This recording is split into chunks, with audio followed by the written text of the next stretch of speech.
សូមជូនរឿងមនុស្សពីរនាក់នៅផ្ទះជិតគ្នាកាលពីព្រេងនាយមានបុរសពីរនាក់នៅផ្ទះជិតគ្នាថ្ងៃមួយបុរសពីរនាក់នោះបបួលគ្នាទៅដាក់អន្ទាក់ដល់ថ្ងៃរសៀលកូនភ្នំក៏នាំគ្នាដើរចេញទៅលុះដល់ព្រៃជាកន្លែងដាក់អន្ទាក់បុរសទី1ថាខ្ញុំនឹងដាក់នៅគល់ឈើនេះត្បិតឈើនេះមានផ្លែយប់សត្វចំណាំតែមកស៊ីផ្លែឈើនេះបុរសទី2ឆ្លើយថា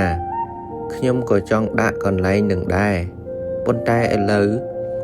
បើអ្នកដាក់នៅគល់ឈើមានតែខ្ញុំដាក់នៅចុងឈើ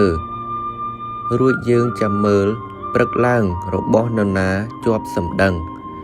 និយាយគ្នាហើយម្នាក់ដាក់នៅគល់ឈើស្រេចហើយវិលមកផ្ទះវិញលាគ្នាទៅផ្ទះរៀងខ្លួនឯអ្នកដាក់អន្ទាក់នៅចុងឈើនោះលុះវិលមកដល់ផ្ទះហើយគិតគ្នាពីអ្នកប្តីប្រពន្ធថា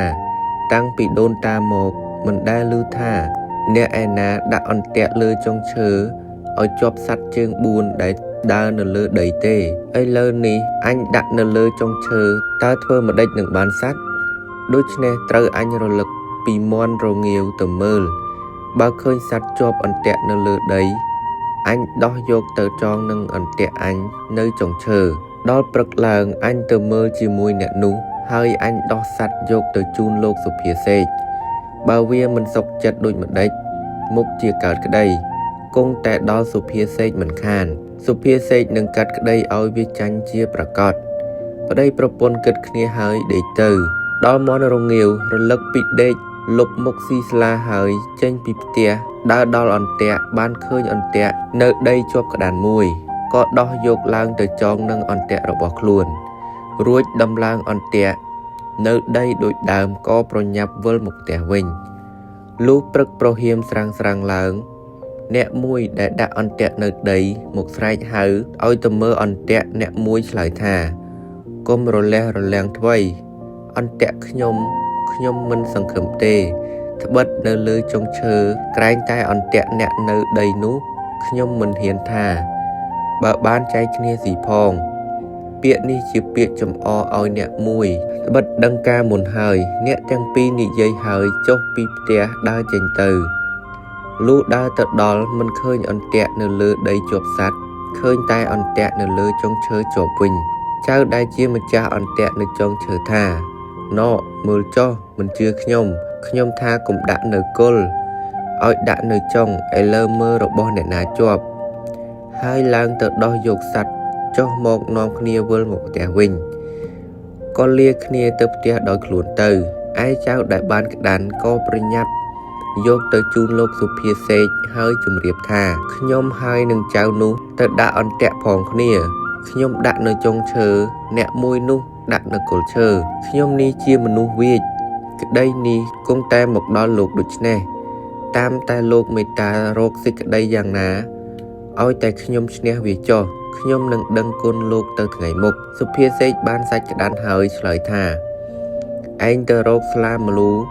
មកឲ្យឆាប់ឲ្យតន់ព្រឹកនេះបើវាមកប្តឹងអញបង្គាប់អញចឹងដែរបើវាមកមិនតន់អញនឹងកាត់សេចក្តីឲ្យវាចាញ់ដោយងាយឯងប្រញាប់ទៅចុះឯអ្នកដាក់អន្ទាក់នៅគល់ឈើ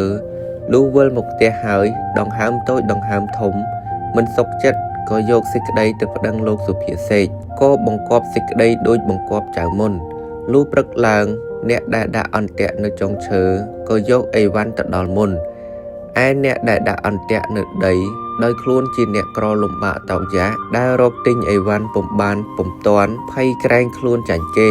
ហើយគេយកទោសផងក៏រត់ពីភូមិមួយទៅភូមិមួយបានជួបនឹងសុភាទន្សាយសួរថាមានដំណើរអ្វីបានជារត់ដូច្នេះឈប់សិនចៅនោះឆ្លើយថាលោកអើយអាណិតដោះទុកខ្ញុំផងត្បិតខ្ញុំហើយនឹងអ្នកមួយទៅដាក់អន្ទាក់ផងគ្នាខ្ញុំដាក់នៅគល់ឈើគេដាក់នៅចុងឈើព្រឹកឡើងទៅមើលពុំឃើញអន្ទាក់នៅដីជាប់សត្វឃើញតែអន្ទាក់នៅចុងឈើជាប់ក្តានមួយខ្ញុំមិនសុខចិត្តបានយកសេចក្តីទៅប្តឹងលោកសុភាសេកគេថាអ្នកណាយកអីវ៉ាន់ទៅដល់មុនអ្នកនោះឈ្នះហេតុនេះបានជាខ្ញុំភ័យ ឥឡូវគេទៅដល់មុនខ្ញុំហើយដូច្នេះតាមតែលោកអាណិតខ្ញុំផងសុភាទន្សាយឆ្លើយថាណាហើយកុំភ័យចាំថ្ងៃរសៀលខ្ញុំនឹងនាំទៅចៅនោះក៏អរលុះដល់ថ្ងៃរសៀលសុភាទន្សាយទៅដល់ផ្ទះសុភាសេកសុភាសេកស្រែកសួរមកថាដូចម្ដេចក៏យូរម្លេះចាញ់ក្តីគេហើយសុភាទន្សាយឆ្លើយថាយើងខ្ញុំបានជាយូរនេះពីព្រោះអាឡ័យតែមើលត្រីក្រាញ់ហើរឡើងស៊ីស្លឹកអំពិលសុភាសេកថាពីជីដូនជីតាមកគ្មាននរណាដែលឃើញដែលឮថាត្រីក្រាញ់ឡើងស៊ីស្លឹកអំពិលទេសុភាទន្សាយឆ្លើយថាពីជីដូនជីតាពីម៉ែពីឪបង្កើតមកនរណាដែលឃើញដែលឮថាអន្ទាក់នៅដីមិនជាប់សัตว์ទៅជាប់ឯអន្ទាក់នៅចុងឈើវិញហើយសัตว์ជើង4ផងដែលឮទេអស់អ្នកស្រុកនោះសុភាសេកស្ងៀមពុំហ៊ានស្ដីតបទៀតសុភាទន្សាយក៏កាត់សេចក្តីឲ្យចៅដែលដាក់អន្ទាក់នៅលើដីឈ្នះឯសុភាសេកដែលអង្គុយធ្វើជាសុភានោះក៏ខ្មាស់ដោយសារខ្លួនជាអ្នកល្មោបជំនូនសាច់ក្តាន់ក៏ស្ងៀមបែរមុខទប់ទៅជញ្ជាំងដូចឆ្មាលបកណ្ដុរ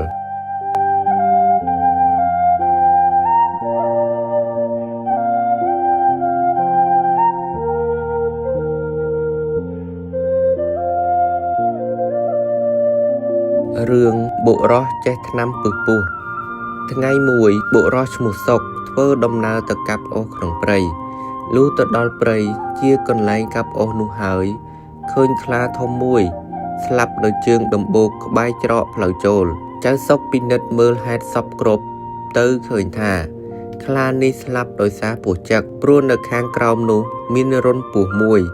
បុរសនោះមានចិត្តសប្បុរសចំពោះសាកសពសត្វនោះណាស់ក៏ស្រ័យថង់យាមយកថ្នាំមកដុសលាបស្រឡាបឲ្យលុះបានមួយស្របក់ខ្លាដឹងខ្លួនឡើងឃើញខ្លួនប្រឡាក់សុទ្ធតែថ្នាំដែលលាបក៏មានសេចក្តីទោសមនស្សនឹងបុរសដែលលាបថ្នាំឲ្យហើយស្ដីឲ្យថាហេតុដូចម្ដេចបានជាអ្នកឯងហ៊ានយកអ្វីមកប្រឡាក់ខ្លួនអញយ៉ាងនេះ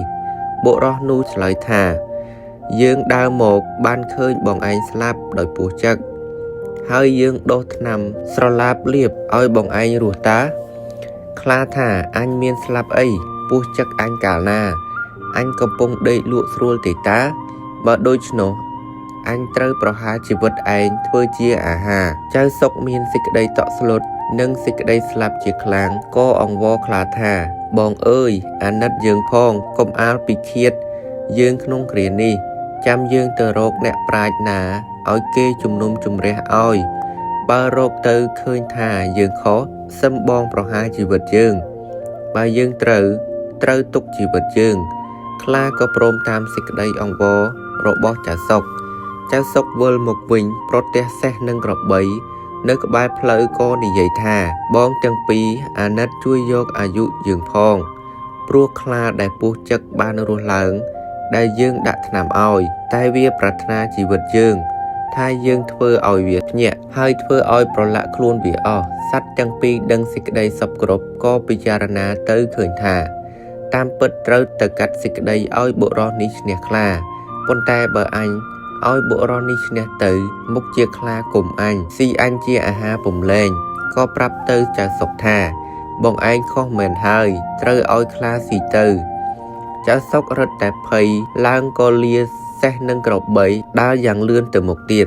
លុះប្រទះនឹងសុភាទន្សាយចៅសុកក៏ប្តឹងតាមដំណើរសុភាទន្សាយដឹងរឿងសពគ្រប់ក៏ប្រាប់ចៅសុកថាឲ្យទៅនិយាយអង្វរខ្លាទៀតទៅសឹមយើងទៅជួបគ្រាដែលបុរសនោះកំពុងជជែកនឹងខ្លាសុភាទន្សាយទៅដល់ក៏ធ្វើជាសួរថាបងឯងទាំងពីរនាក់ទាស់គ្នារឿងអ្វីខ្លានិងចៅសុកក៏ប្តឹងតាមដំណើររឿងរៀងខ្លួនសុភាទន្សាយកាត់សេចក្តីថាបើដូច្នេះត្រូវបងខ្លាឯងទៅដេកនៅត្រង់កន្លែងដដែលឲ្យយូរដូចពីមុនបើដល់ពេលត្រូវភ្ញាក់ហើយពុំស្លាប់ទេសឹមបងឯងមកពីឃាតមនុស្សនេះធ្វើជាអាហារចុះខ្លាទៅដេកតាមបង្គាប់ពស់ក៏ចេញពីរន្ធមកចឹកខ្លានោះស្លាប់ទៅសុភាទន្សាយឃើញខ្លាស្លាប់ហើយក៏ប្រាប់ទៅបុរសនោះថាបងឯងកុំលាបថ្នាំឲ្យវាទៀតប្រាប់ហើយក៏លាចៅសុកដើរទៅលំនៅវិញ